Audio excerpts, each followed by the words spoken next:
If you are pregnant or you've recently had a baby, this podcast is for you. I am your host, Kath Bequee, a physiotherapist working in women's health and mum of 3. Join me each week as we dive into all things pregnancy care, childbirth and postnatal recovery, helping you have a wonderful pregnancy and afterbirth experience. And don't forget to hit subscribe so you don't miss any episodes. Well, hello there. It is lovely to have you join us this week for another amazing birth story, which is part of the Spilling the Milk series in this podcast. If we haven't met before, my name is Catherine Bequee. I'm a mum of 3 young girls, a physiotherapist for women, and I have an online community, FitNest Mama, which helps to provide pregnant and new mothers with the exercises, support, and resources they need to feel good from the inside out as they prepare for and recover from childbirth.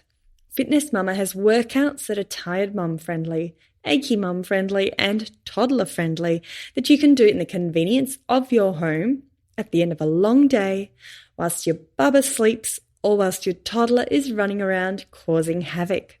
So I had the pleasure of chatting to a lovely member inside FitNest Mama, and her name is Brianne, and she is a mum of a gorgeous little girl who is now about 5 months old. And in this episode, Brianne discusses being a first-time mum, her journey to becoming pregnant and how COVID impacted this.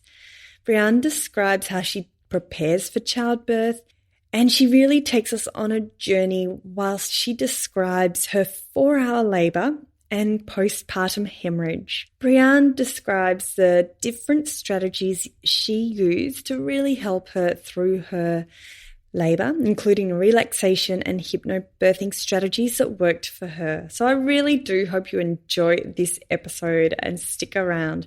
But I do have a quick reminder that if you are pregnant, to come and join the free FitNest Pregnancy Workshop. This is a free 1-hour-long workshop, and it's perfect for you if you are pregnant and you are keen to learn more about your pelvic floor muscles and their role in labour, including the benefits of perineal massage. We also discuss active birth techniques as well as lots of tips for the after-birth recovery.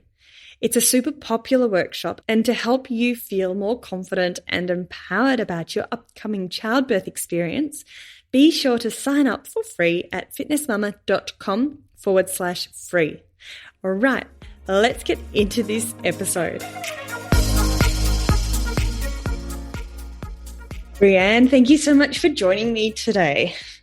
Thank you for having me. Oh, it's so lovely to chat. So we are talking about your birth story and your experience with life as a mother, your experience with pregnancy. So it's beautiful to chat. So thank you for coming onto the show.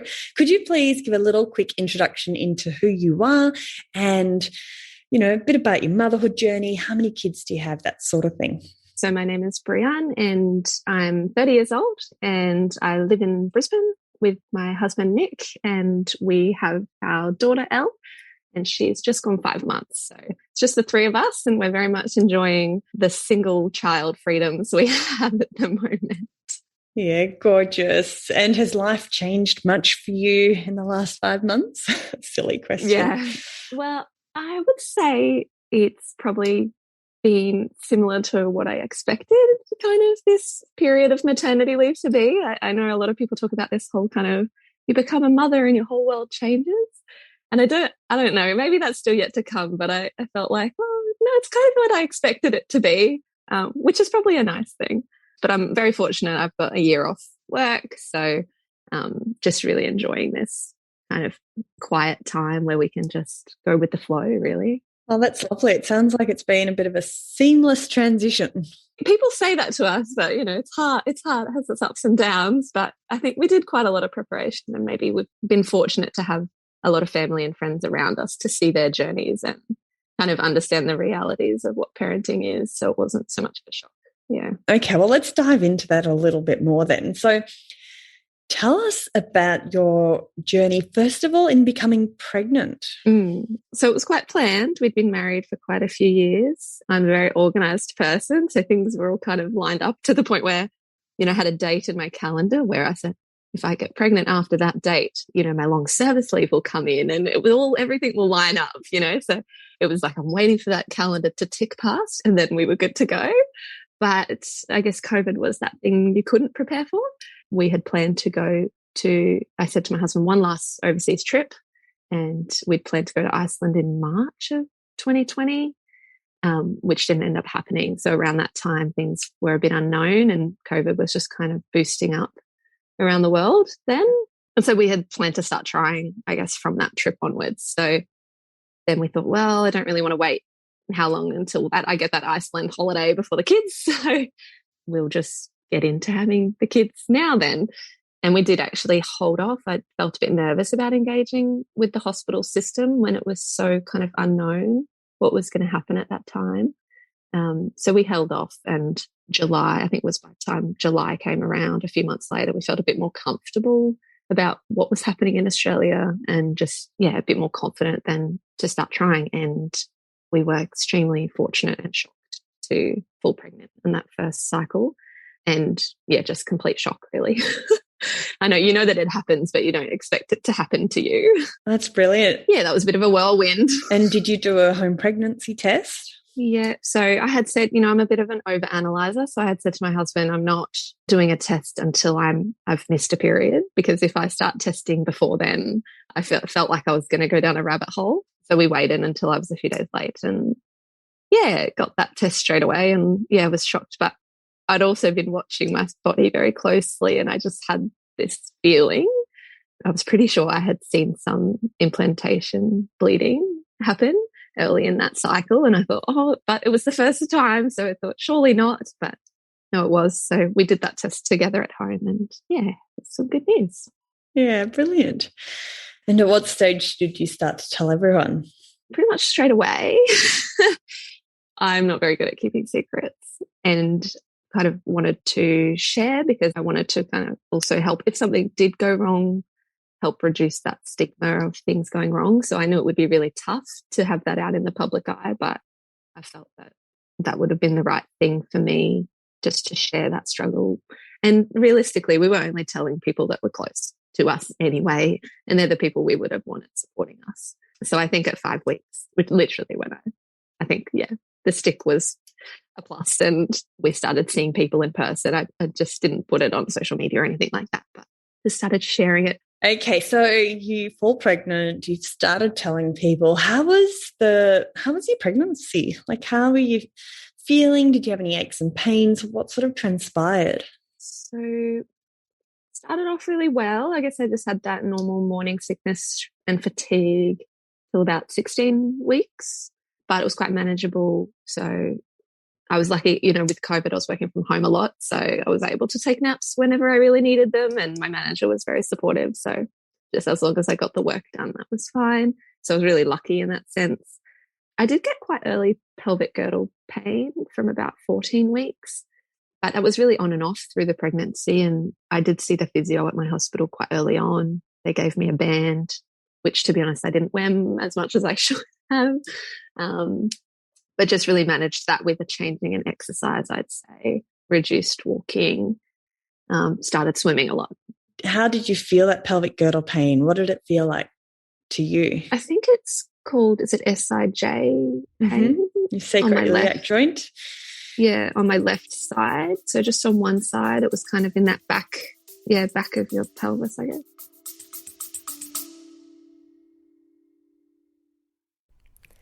This episode is brought to you by Baby Bee, Australian-owned and designed prams combining quality, safety and style. Not only does Baby Bee let you try their prams at home with free returns for 9 months. Yes, that's 9 months. They also offer an industry-leading 3-year warranty for total peace of mind. With thousands of 5-star reviews, around-the-clock customer care, and up to $300 of free accessories with every pram, what are you waiting for? Go visit www.babybeeonline.com and check them out for yourself. And yes, for listeners of the podcast, there is a 20% discount code. Enter FitBee, BEE20 at checkout, and T's and C's apply.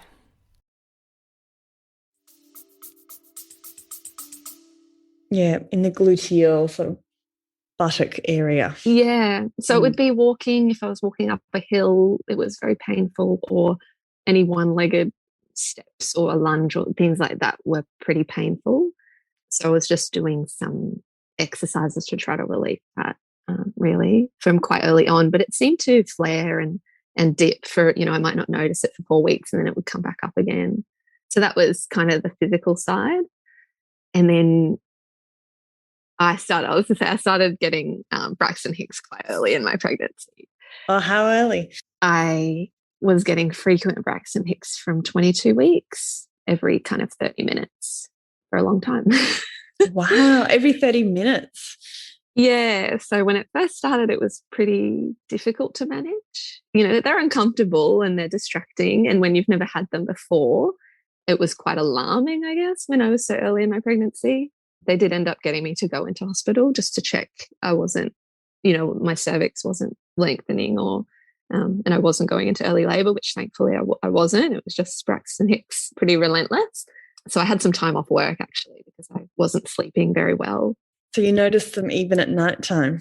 Yeah. So again, I guess it was similar to the pelvic girdle pain. There'd be weeks where it was very disruptive for my sleep, and then there'd be weeks where it wasn't so bad. But of course, yeah, everyone thought my baby would come early because I was getting all these Braxton Hicks, but that wasn't the case anyway. Yeah, that just became part of my normal life. So how did you start to differentiate between the Braxton Hicks and I didn't. I'd say I didn't. And for that reason, I think it was helpful, actually, because I was just kind of used to living with it. So when I did go in, perhaps I was in early labor, but I was just going about my day as normal because that just seemed normal to me, which I think was probably helpful. Were they uncomfortable? Yeah. And of course, as the pregnancy went on, they got stronger and stronger. So, definitely when I was 40 weeks plus, they were much more intense. But again, still, yeah, I think maybe all the practice had got me to a point where they didn't seem that bad. Yeah, right. So how did you know you were in labour? I was probably in labour before I thought I was. I went overdue, so I was 40 weeks, had a 40-week appointment, everything just normal, Braxton Hicks on and off, the normal. 41, I think the next day I lost my mucus plug. I did notice that, but nothing else, just still Braxton Hicks, and, keep going with your day.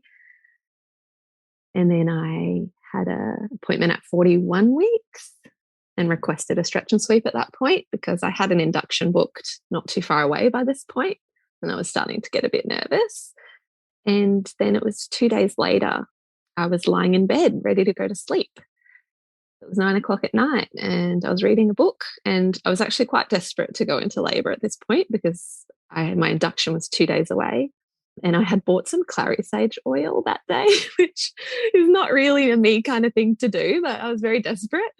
So I was laying in bed at night sniffing this clary sage oil and, felt just an internal pop, and my waters breaking, and thankfully made it from the bed to the bathroom without any mess.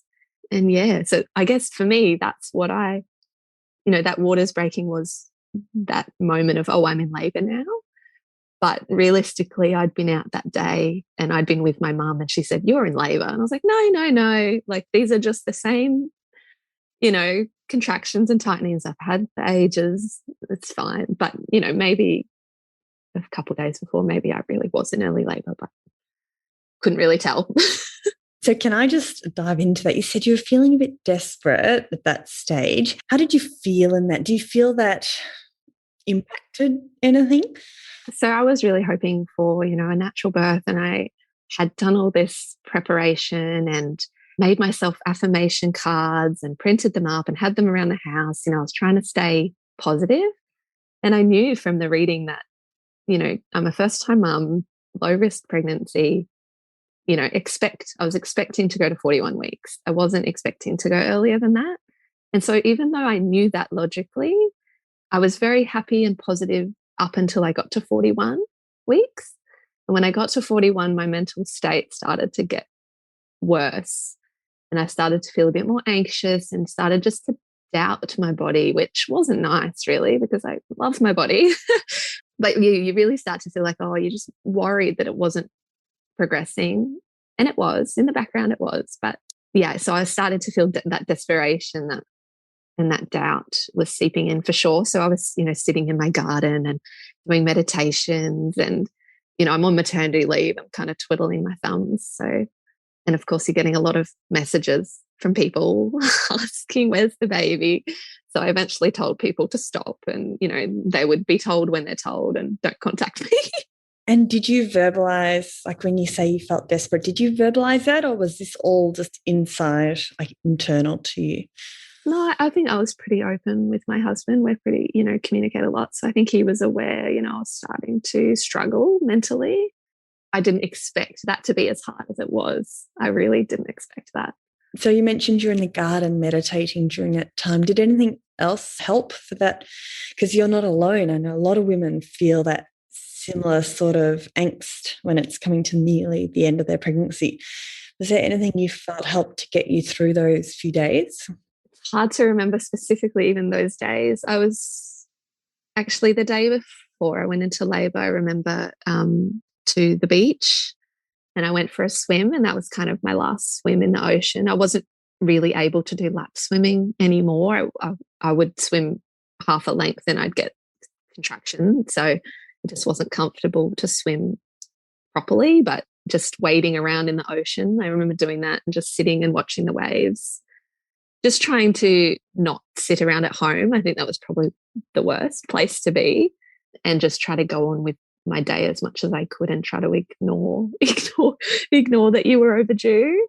But yes, it was very entertaining if you're at the shops and, people ask you because you're obviously heavily pregnant. And it's, oh, when are you due? Like, oh, a week ago. And the look on their faces are just like, should you be here?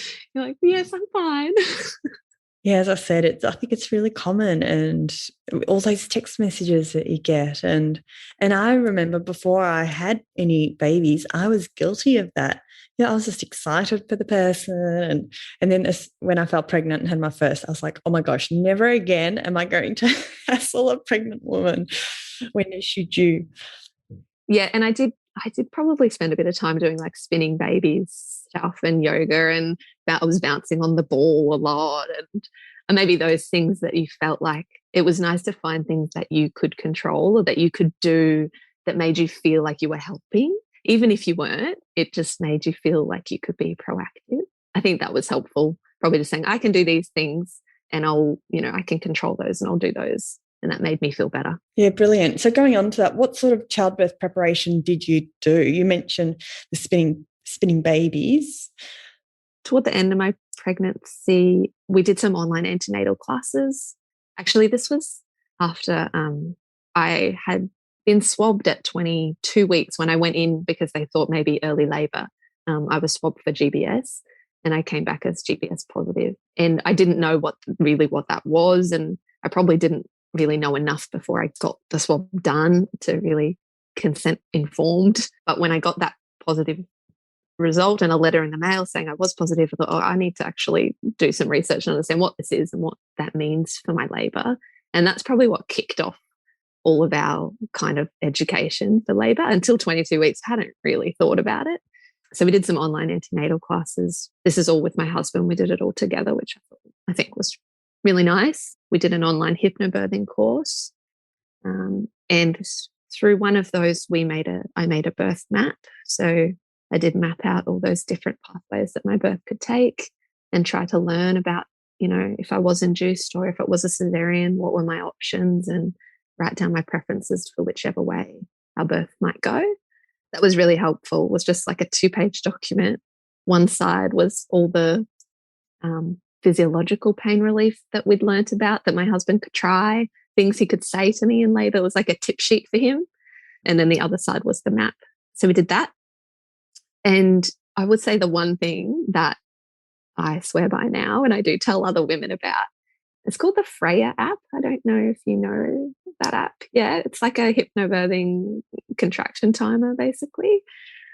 But I ended up using that for all my meditations. So when you open the app, it just plays a meditation. And then when you hit the button it, to record a contraction, it changes into a coached breathing, and it coaches you through your breathing through that contraction. And then when you stop it, it goes back to your meditation. Yeah, that was amazing for me in labor. I used that heavily, and I used it in the evening before bed in that later stage of the pregnancy, just as all my meditations. And how long did you use it into your labor? Was there a time when you thought, I don't need this anymore? There was definitely a point where I couldn't really concentrate on it any longer. And I did go into the shower, and that was pretty much when we stopped using it, because I was wearing headphones up until that point. So we kind of went without from then onwards. But it was very helpful, at home on the transition to hospital in that early stage of I say early stage, but I didn't have very long at the hospital. So in the early hour in hospital. Okay, let's dive into that. I'd love to hear. So can you take me back to when you realised you were pregnant and how long it took for you when you decided to go into hospital? Yes. So it was 9 p.m. I was lying in bed and my waters broke. So I'm on the bathroom. My husband's trying to call the hospital to say, waters are broken. So I knew I had to go in for a check, which was kind of not what the plan was, because I had wanted to labour at home as long as possible. But within the 10 minutes of my husband getting on the phone to the hospital, by the time he had gotten through to someone, I was having strong contractions every 2 to 3 minutes. It was really 0 to 100. Maybe my early labour was, those days prior, but once those waters had broken, it was full on. And so we headed straight to hospital, but I probably would have needed to head straight to hospital anyway. And luckily we're only 5 minutes from our hospital. So we were at the hospital 45 minutes later, I'd say. We pretty much, it was just get the toiletries in the bag, those last things that you hadn't packed. And I was using the Freya app sitting on the couch while my husband got the car ready to go. And I was, in my own world kind of straight away. Yeah. Did it help that you'd been practicing?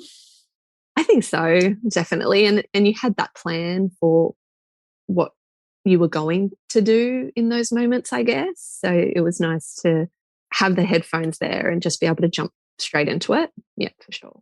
So we drove to hospital. I think we got there an hour or 45 minutes after my waters broke, and it was evening. So we went through the emergency entrance, which is what we had to do at our hospital. I remember someone sitting in the emergency waiting room yelling at me like, "You're in labour." I was like, "Yes, I know." Like it was causing a scene as we walked through emergency. But I remember shouting back to her, this is in the night and this is Central Brisbane Hospital. I remember shouting back to her, "It's a good labour," like this is a good pain. This is positive. Just trying to keep my mind happy. Oh, that's lovely. Yeah, so we got checked in at the maternity ward and they took us through to an assessment room. So they wouldn't take us straight to a birth suite. They said, no, we'll go through to an assessment room and get you checked. And I guess just check that I was in labour. But, at that point, I'm sitting at the reception moaning through contractions. So it was pretty obvious I was in labour. So we went through and got a check done.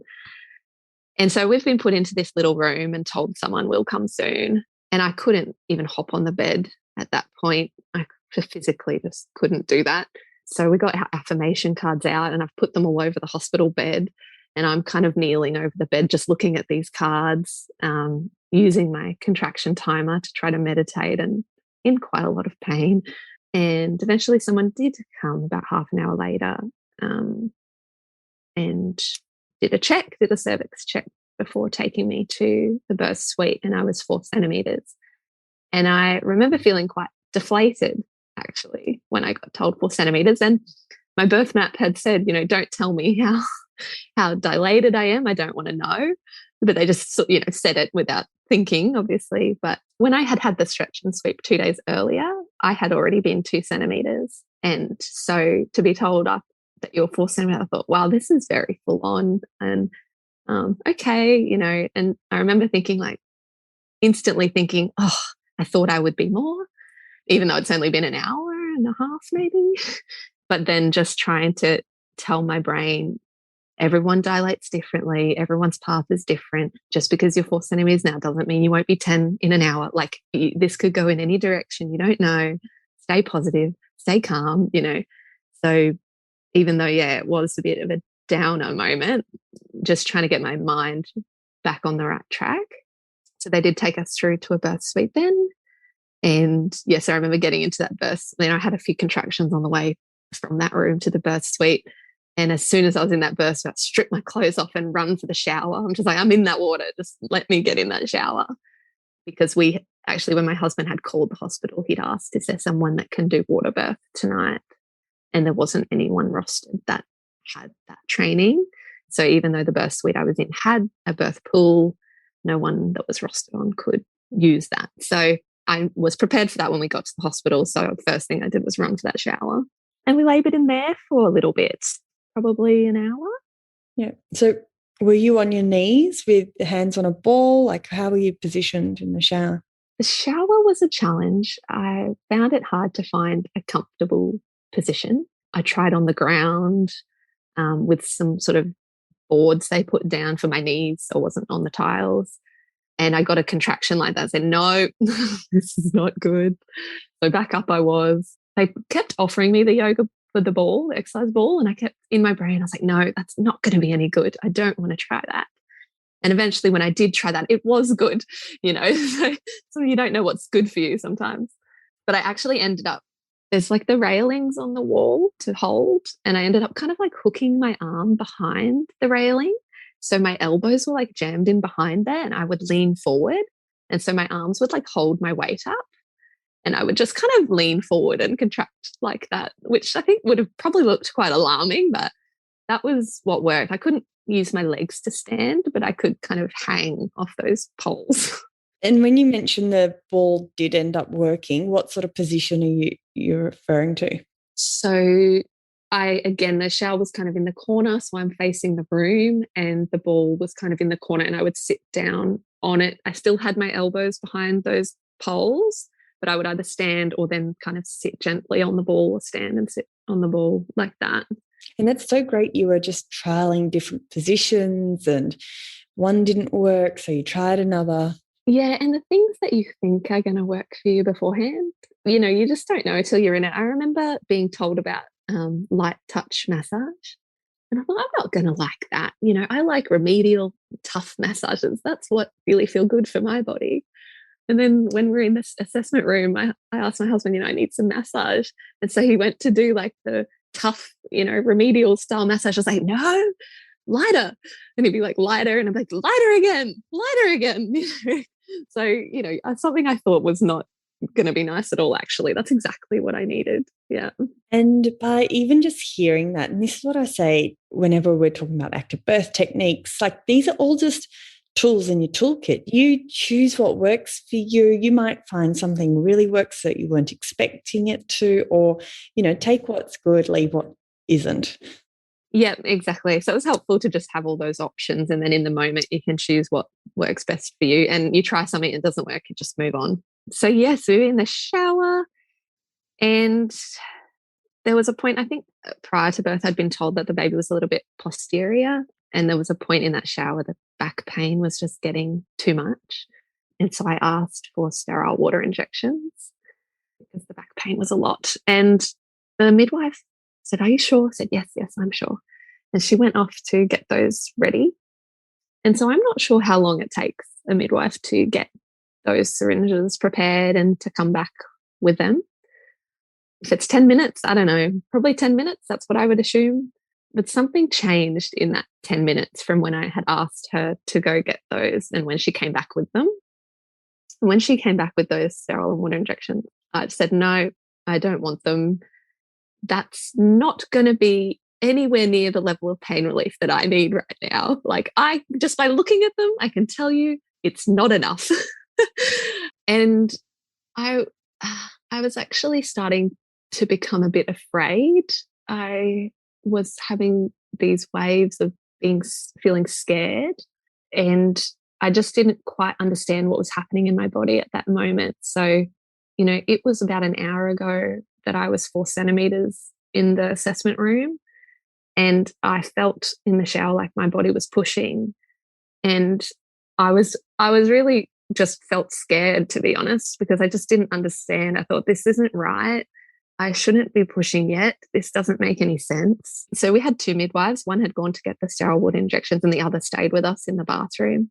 And I'm not sure if she really believed me, that I thought, I think my body's pushing. Like, I don't understand, but this isn't right. And eventually my husband said, I think some like stuff just came, gushed out of her onto the yoga ball that was underneath me. And I think that's the moment where they were like, oh, okay, maybe something's happening here. And I said, no, I need a cervix check. Like, this pain and this feelings, it's too much. I can't. In my head, I was thinking, if I'm 4 centimeters an hour ago, I'm probably like 5 centimeters now, 1 centimeter an hour. That means I've got like another 5 hours of this. I can't do this for another 5 hours. This is too much. I said, no, I need a cervix check. Those sterile water injections, take them away. That's not enough. And then the other midwife saying, try some gas, try some gas. I said, no, because in my birth plan, epidural's like the last option. I wanted everything else first. And here am I like, no, skip to the epidural. Like, I'm not even going to try the gas. It's not going to touch the surface. So I said, okay, well, if you want, we need to do a cervix check, then you need to get on the bed. I was like, I think they were trying to deter me, because I was really, the shower was good. I said, no, that's fine. I'll run to the bed between contractions. And when I tell that story to my husband, he said, I kind of carried you to the bed, in your mind, you're this strong woman just like charging off to the bed. But no, that's not what was happening. So I got on the bed, and yes, they did a cervix check, and I was actually 8 centimeters and my body was pushing. And I remember just feeling so elated to hear that. I think I turned to my husband, I said, I've done it. I did it. The baby wasn't even born yet, but here was I celebrating that I'd done it. But I had, in all our prep, I'd been really excited to experience the fetal ejection reflex. I became quite obsessed with that idea, and all of my planning was around trying to hopefully experience that if I could. And so just being told, oh yeah, your body is pushing, and you're 8 centimeters all of a sudden, I just felt just so happy, really. So that's kind of when the room changed. I guess they were like, oh, okay, this baby's like coming now. And yes, I ended up staying on the bed actually for the birth. Do you think, reflecting back on it, like when you were starting to feel worried and concerned, do you think that was your transition and all that influx of hormones? Like, can you? Yeah. Yeah. Even when they told me I was 8 centimeters, I was like, oh my gosh, I was just having my crisis of confidence. That's exactly what happens. And I was there telling you I couldn't do it anymore. And I need the epidural because this is too much. I can't do it. And all of my communication had turned to this doubt, of what was happening. So yeah, when they told me that, I just felt justified. Yeah, you feel like, oh, okay, this is right. This is what happening is correct. And I knew at that point, I was like, it's too late for an epidural. So I just had that moment of like just being really stoked that I even managed to get where we were. And it was very quick. So if it wasn't so quick, I don't think I could have done that without more pain relief. Okay, so you're on the bed and it's all systems go. Can you describe just that last stage of labour with the pushing phase? My pushing phase, I guess, I don't know how common this is, but because I was only 8 centimetres and my body was already trying to push, I was actually coached to try to stop the pushing. So I spent more time trying to stop my body from pushing than I actually did pushing. So at that point I said, look, I'll use the gas because my breathing was very erratic and I just needed to try to calm, because the only way I could get that pushing reflex to, I don't know, I personally feel like that's impossible to actually stop your body from doing that when it's doing it. But the only way I could possibly even like try to bring it down a little was just breathing really slowly, which is quite hard to do, I think, when you're in a contraction. So I used the gas for that. was probably 20 minutes or so of trying to stop the pushing. And I remember it just being a huge relief. So I was on the bed, but I was like kneeling, and I was kneeling over the back of the bed. So the bed was like in a seating position, and I kind of had my elbows up on the back of the bed facing a wall. So I wasn't seeing anything that was happening in the room. I was just kind of staring at this back wall. And when the midwife came up around to where I was and said, "You can push now," oh, the relief, like just remember being, oh, thank gosh. And that felt good. I mean, I know that it hurt, but it felt productive. It was nice to be able to contribute. And then she was born quite quickly, I think maybe 2 or 3 contractions. Wow. So yeah, from lying in bed about to go to sleep, that was 9 p.m. and she was born at 1 a.m. So it was a pretty quick labor that I did not expect. Yeah, for sure. And when did you know it was a girl? No, we didn't know. That was, well, I was about to say that was a nice surprise, but I was pretty out of it. We had written that I wanted my husband to discover the gender. And a month later, I said to him, "Oh, that's one thing we didn't actually follow on the plan because the midwife told me it was a girl." And he's like, "No, I told you that." So that's how how with it I was in that moment. But I was quite in shock because I expected it to be a boy. So I remember just thinking, who brought this girl to the room? Where did she come from? She didn't come from me. Like, that's not my baby. It was a nice surprise, but it was a surprise. Yeah, gorgeous. So did your husband, was he one of the first to hold the babies? Like, what happened when she was born? Yes, that's correct. So we did the delayed cord clamping and my husband cut the cord. The midwife said, "We'll pass you the baby, Brianne, between my legs," because I'm still facing away from the room.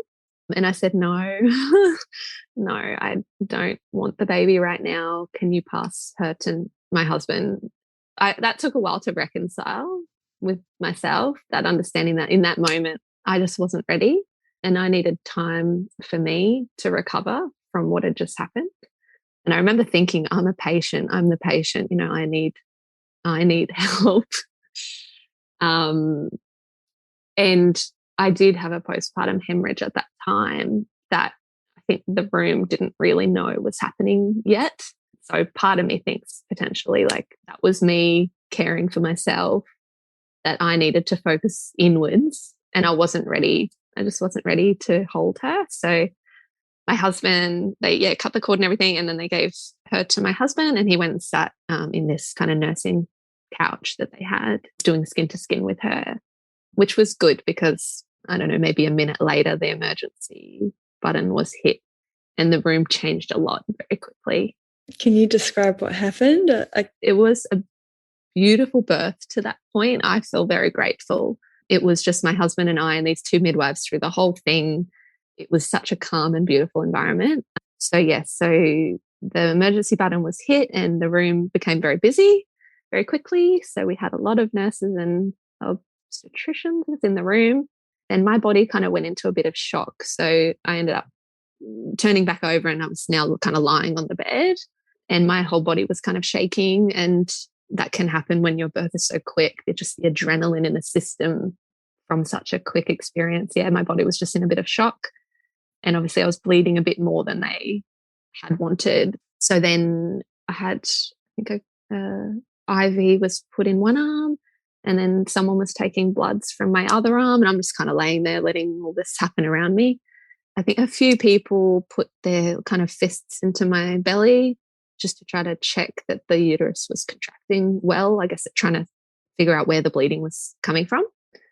And fortunately, the uterus was contracting normally or well. They also, I took the injection to deliver the placenta quickly. So I think they actively helped the placenta come out as quick as possible, which, didn't hurt. I can't remember it hurting really in that moment at all. Thankfully, after a while, the bleeding did start to slow. And so the first obstetrician that had seen me did want to take me off to theatre. But I think the reason I was bleeding a bit more was because they said the tear was only second degree, but it was quite deep internally. And I think that's why I was bleeding a bit heavier. So I know over 500 mils of loss is a postpartum hemorrhage. I had 800 mils, so it's not a huge amount over, but it was enough to leave me pretty faint, dizzy, just lightheaded, really. So they didn't do a blood transfusion straight away. They gave me a whole heap of fluids. Thankfully, my body started to calm down, like the shaking and stuff went away. And I generally felt a bit better. And they took a blood test, so to go and check if I did need the blood transfusion or not. And somewhere along the line there, the obstetrician said, we're going to take you to theatre to stitch you up, just because we want to make sure it's done well. And I remember saying to him, yes, I agree, because I listened to the Kick pregnancy podcast and I listened to the postpartum hemorrhage episode, and I want you to stitch it up right. Like, I know that it's important to do a good job, so you do whatever you need to do. And he was like, oh, okay. So that's me. Bit delirious at that stage. Just telling them, I listened to this podcast once. I love it. So then everyone kind of left the room. So I said, okay, the bleeding's slow. You're okay. There's a delay with the theatre. There's someone using it. So we'll take you through to that later. And at some point, one of the midwives must have thought, maybe she doesn't need to go to theatre. Maybe they could stitch that in the room. And so all of a sudden there was a different obstetrician that came in and assessed me. And she said, look, if you're comfortable, you've not had epidural, you've not had other pain relief, if you're comfortable to try, we could do this stitch up just with gas if you're open to it, just here. And I'm really grateful for that, because I was able to stay in the room, stay with my husband, with the baby. We were breastfeeding at the time, so they were putting her on me and changing boobs and doing all that. So I feel really grateful that we were able to do that in the room. So they ended up doing that. And then it wasn't until maybe 12 hours later, I did end up getting a blood transfusion because I was lightheaded. They tried to get me up for a shower and I was blacking out from just standing. So I was quite low. Lying in bed, I was okay. I needed a bit of help. But all in all, it was good. I feel really grateful to have had the birth that I had and to have been in the place, been in hospital where I could get that support straight away. Yeah, brilliant. And with the recovery of that second degree tear, how did you find that was in the following days and weeks? It wasn't the best. It's tough. I actually ended up going back to hospital on day 5. I thought I had an infection. I thought, just the bleeding's getting worse. The pain is increasing. So I did go into hospital on day 5 and I didn't have an infection. And in fact, it was actually really good to go in because it was the first time I had a good appointment with an obstetrician just to talk about my tearing. And I know when you're in hospital, I was in hospital for 48 hours. There's so much going on with establishing breastfeeding. I was having lactation appointments for that. With the whole discharge process, you're, worried about the baby and doing all their checks. I just think maybe someone did talk to me about what I needed to do for my scar, but it was too much information at once and it didn't, really stick with me. So it was actually really great to go back on day 5 and actually just talk to someone for an hour about my scar and what I needed to do. So no, I didn't have an infection. They said it was very likely, and I agree, that I had just started moving too much. And I think that's probably common. You go home and a couple of days, you sit back. And after a little bit, I really wanted to help my husband more around the house, just seeing them run off their feet, trying to do everything. So I was just moving too much. And so the things that I did then to help with my recovery made such a big difference. So I started doing a salt bath every day, got some compression shorts. Actually, the thing that I think made a huge difference was that this obstetrician told me to do was to sit on my scar. So, when I was sitting on the couch for those early days, I would always sit like on my left butt or my right butt. I would sit back a bit, just try to avoid the scar because it was painful. And she said, actually, if you compress it and you're sitting on it, that will help it. And yes, when you first sit down on the sky, it hurts for like 10 seconds, but then it kind of numbs and it's actually not that painful to sit on it. So I started doing that, and I don't know, those few things made a huge difference, and the recovery went a lot better from there onwards. Yeah, brilliant. Your wound area was hurting and then it started to feel better. So those first 6 weeks, how did they then transpire with your recovery? Pretty well, I think. I probably didn't do as much as I could have in the first 6 weeks. I did a lot of rest, and the only thing I did really was some stretching, especially like the breastfeeding style pain, and very small walks. We would do very small walks. I probably didn't do any pelvic floor work, I don't know, in that first 6 weeks. I do remember not being able to lift really much at all, but I just took it very easy for those first 6 weeks. And that's perfect, Brown. Rest is best those first 6 weeks. Yeah, and to be honest, the focus was a lot on breastfeeding, and the feeding journey in those first 6 weeks was probably took up much more of my attention than anything else. We had some struggles early on with breastfeeding, and nothing out of the ordinary, I think, but just getting those things in hand as quickly as we could, and everything got easier. Yeah, great. And you joined FitNest Mama, was it about a month ago now? Yes, I think maybe I was at 4 months postpartum, 3 to 4 months. Yeah. And why did you join FitNest Mama? So my experience, I guess, was I went and saw a physio at 6 weeks postpartum, because that's what I knew you were supposed to do before getting back into exercise. And they had done an assessment of me, just external though, and said, oh, yes, you seem quite strong. Like you could probably get back into what you want to do. So I did, and I jumped back into things I was doing before. And I started feeling some symptoms then of pelvic floor weakness. I hadn't had any symptoms up until 6 weeks postpartum. So I started to get some urine leaking. I started to get heaviness feeling, and I got this like bubbles sensation, like air trapped kind of feeling, just like a weakness, I think. And I hadn't had any of that for those first 6 weeks. And it was just after I had started doing some exercise, I thought, this isn't right, and I didn't want to make it worse, that's for sure. So I went and saw a different physio that did a full internal examination, and that was the best thing I could have done. And I felt, just given a much more accurate idea of where my body was really at. But I think one of the challenges I had postpartum is not pushing myself too hard. You want to get back to what you were doing before. It's really hard to hold back, because you might feel physically on the outside able to do something, but that doesn't mean you're ready internally to do that thing. And so I guess I found FitNest Mama because I was looking for a platform that I could follow the videos, and I wouldn't be tempted to work harder than I should be. And the way that your program actually provides those different modifications based on how far postnatal you are. But I think most critically assesses how does that exercise feel for you if you're not able to talk through it, or you can't breathe through this, or you're holding your breath, to pull back. And I think the other videos that I had been doing up to that point weren't providing those cues that I needed to really assess during exercise if I was pushing myself too hard. So I feel really grateful to have found your community, because it's been amazing. Yeah, brilliant. Thanks for that. And I think you're right. And this is very much generalizing, but as new mums, there's mums that are super eager like yourself, and we just need to pull back a little bit to help their body's recovery and help parts of their body catch up, I guess. I work on the weakest link.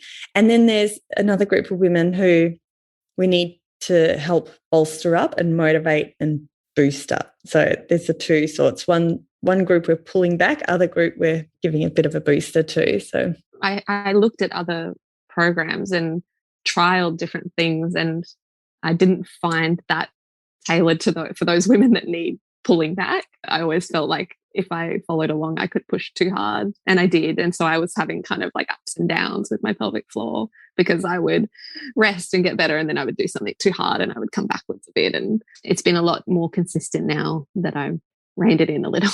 Yeah, brilliant. And I'm so proud of you. Like you've had your baby, you've identified, you've got these challenges, you've been so proactive in seeking help. You went to one assessment and then you thought, no, something's still not right. So you went and tried something else and then you found this program. Like, you've just been so proactive every step of the way. So amazing. Well done.